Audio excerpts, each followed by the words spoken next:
come to you in this sanctuary to share a brief word with you today. Very disturbed by the things that are the nature of things that I have seen amongst my travels in these here United States. For many of you, you may have had the pleasure of meeting your father. Not in my case. My father was enslaved and died before my birth. However, don't feel sorry for me. My mother was free, which birthed my freedom. On September 28, 1796, to be exact, in Wilmington, North Carolina.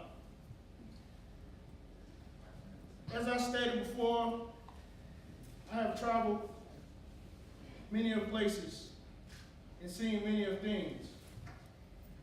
And from this, I give you an observation as it was exact. Slavery is degrading. From that point, I've seen many of things, like I said, and very degrading and sickening. In that, I would challenge you all. Some of you all look real nice today. Probably living in a fancy house, have one of these fancy vehicles, and have a little fancy job. But I will ask this question. Can our condition get any worse?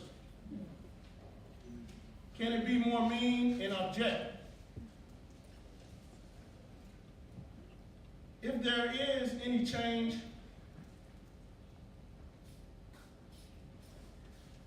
it may seem that it's worse at first, but it shall get better. Because it can't get any worse. You must ask yourself the question, can they treat us any lower than what they have treated us already? Beyond my accusations, it may lead to my demise.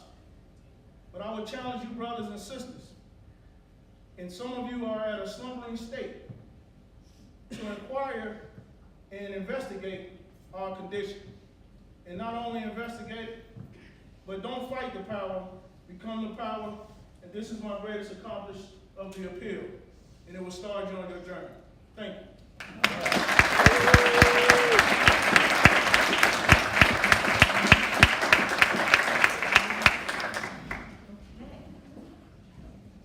Next, we have Mr. W.E.B. Du Bois.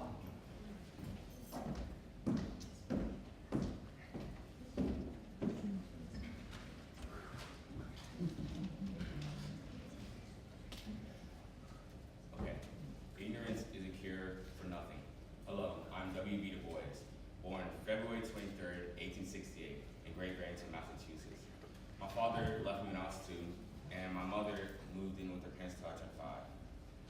Not having a father was hard, but I didn't let it deter me, and I excelled in all of my classes, as my teacher could see. After school, I went to college, where my congregation of my church raised enough money for me to go to college. I went to Fisk University, one of the 101 historically black colleges and universities, also located in Nashville, Tennessee. After going to Fisk, I went to Harvard, where they didn't accept my credits, and I didn't let that bother me. So I decided to do a few summer jobs and do a whole bunch of jobs to get the money to go to Harvard. After going to Harvard, I got my degree in sociology, and then after Harvard, I went to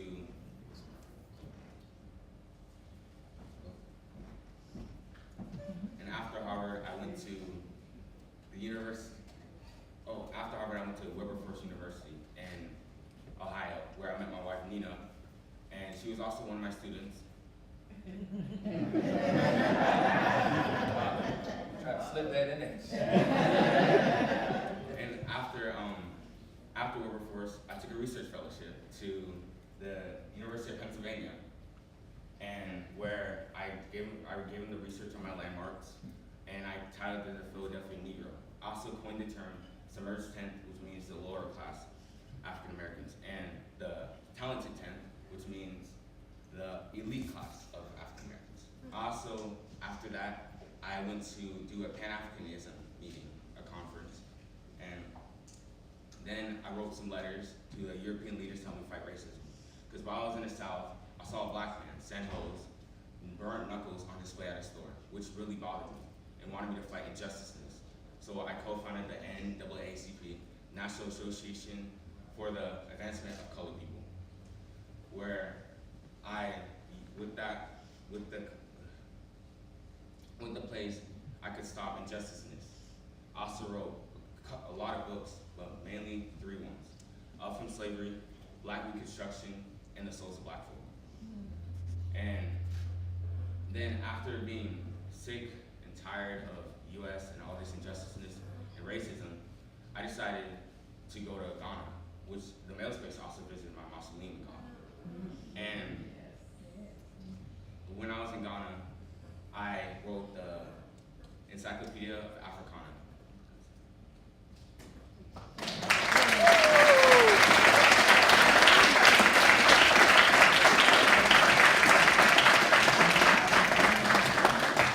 Oh, and I would like to leave you with this. Believe in life. Always human beings will live and progress and broader and fuller life.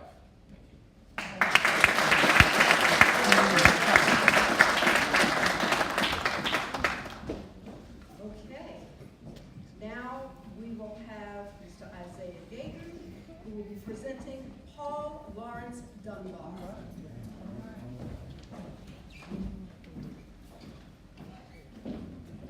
I am Paul Lawrence Dunbar. As I look around, I see the suffering and pain behind my brother's smile. I see you, brother, walking around smiling when you really want to cry, to scream, and you see me. But as quickly as our masks begin to crack, remember to smile, because smiling puts the world at ease when they see my black skin. And so we wear the mask. I'm Paul Lawrence Dunbar. I was born June 27, 1872. I was born to 2 free black slaves. My father's name is Joshua Dunbar, and my mother's name is Matilda Dunbar. I went in Dayton, Ohio. I was born in Dayton, Ohio. I went to the University of Howard, where I got my undergraduate degree, and I became the first black African-American poet, writer, playwright, novelist, and writer. In 1898, I met my wife, Ashley Dunbar, and I became a writer, and most of you may know my poem, We Wear the Mask. Thank you.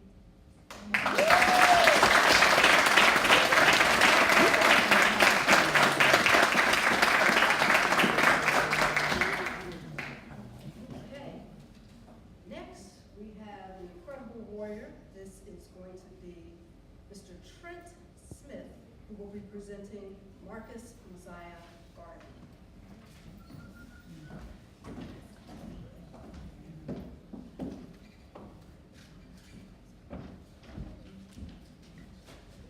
Good evening. Good evening. My name is Marcus Mosiah Garvey. I was born August 17, 1887. First, I'll start off with a few of my accomplishments. In 1914, me and a few brothers of mine founded the Universal Negro Improvement Association, which was founded to improve black communities all around the world. Sometime in the 1920s, I heard the song, "Every Race Has a Flag But the Coon." Me personally, I do not believe I am a coon, but I do believe we as a nation and the people need a flag. So I created the red, black, and green flag. Red meaning the blood and sacrifice we have all lost through the years. Black can mean the same thing, the sacrifice and loss. Also, it can mean black love. Green meaning the earth we walk on. It is a beautiful earth. From 1919 to 1922, I founded Black Star Line, which is a shipping line I created out of inspiration from a shipping line called the White Star Line. I created Black Star Line to interconnect African goods through the rest of the world to all blacks. Now, with all these accomplishments came one greater accomplishment, to connect blacks all throughout the world.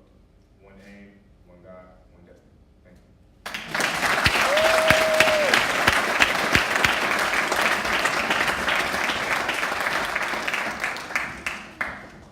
Okay, have you learned anything yet?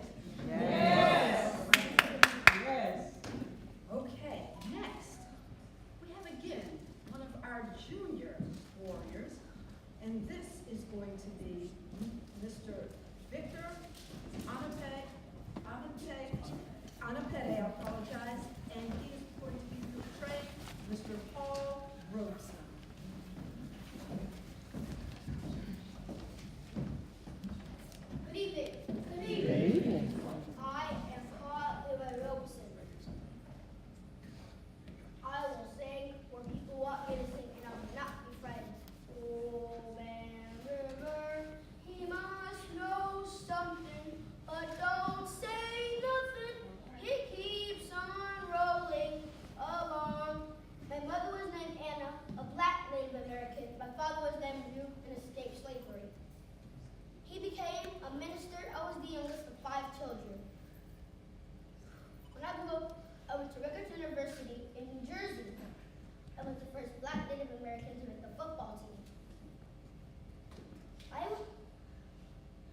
by another one of our elders.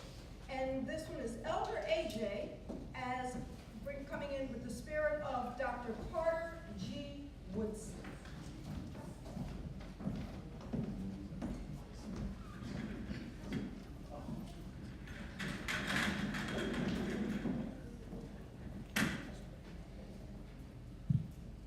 Hello there.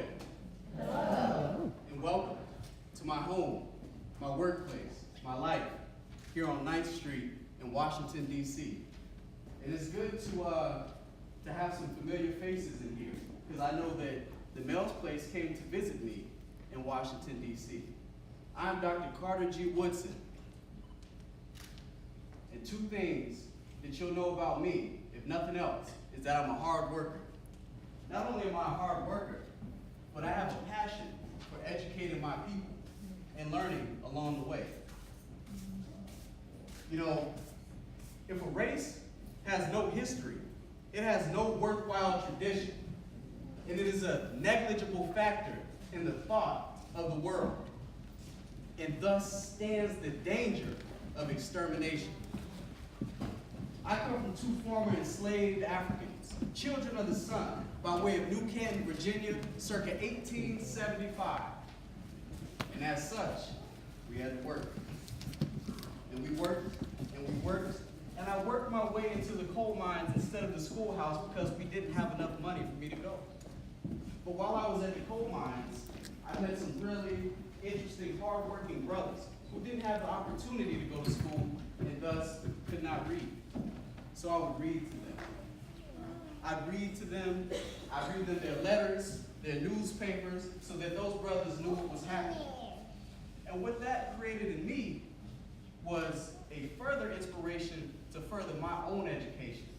So I'm proud to say that at the ripe age of 20, I was able to save up enough money to go to high school. In fact, I went to Frederick Douglass High School. We have I believe we have our very own Frederick Douglass here. And no struggle, no progress, brother. Yes, sir. And I'm proud to say that I graduated in 2 years. Went on to get my degree, my bachelor's degree, became an educator. Oh, hold on. Look, it's heavy. Got my degree and then went on to teach both here and overseas. Came back. I said, you know what? We definitely got work to do. So, I've always been into education, as I said earlier. In fact, before I published The Miseducation of the Negro, which some may be familiar with, 20 years before that, I published The Education of the Negro prior to 1861, highlighting our dedication, our commitment to educating ourselves, even through enslavement, and uplifting our people. In fact, that year, 1915, I went on to start the Association for the Study of Negro Life and History. I believe y'all say African American. It's still running, and it has helped me to launch many of my future endeavors. You know, I even had to start my own publishing company because whites wouldn't publish my work. I've said it before and I'll say it again. I heard that these white businessmen want to sue me. I welcome such a lawsuit. In fact, the confidence of the people is worth more than money. I say it again. The confidence of the people is worth more than money. Yes. As such, I went on to start the Journal of Negro History. And that's a tool that we use to showcase the lives of everyday black people. We ask people to come in and send us their pictures, their certifications, everything. And we would publish that and send it out to all around the country. That then led me to start the Negro History Bulletin, which I'm very happy with because we use that as an educational tool, where even through segregation, we were able to send these bulletins all throughout the country and have our children learn about our rich history and our legacy. They even were able to contribute and send in their own accomplishments, and we publish it and send it out. Now, like I was saying, I've always been about work. One thing you may or may not have known is is that I'm the second African to get a PhD from Harvard University. In fact, I think we have the first here, Dr. W.E.B. Du Bois. The father of Pan-Africanism, right? Strong brothers, both he and Brother Douglas, but they're social butterflies. Me, I'm about that work. Here on 9th Street. And you know, though I worked hard, if you were to look in some of the later Negro history bulletins, you would find that when I would lift my head from the books and leave the confines of my home and my workspace here on 9th Street, I could be found on the streets of Washington, D.C., reading to the children and taking them out for ice cream. Thank you.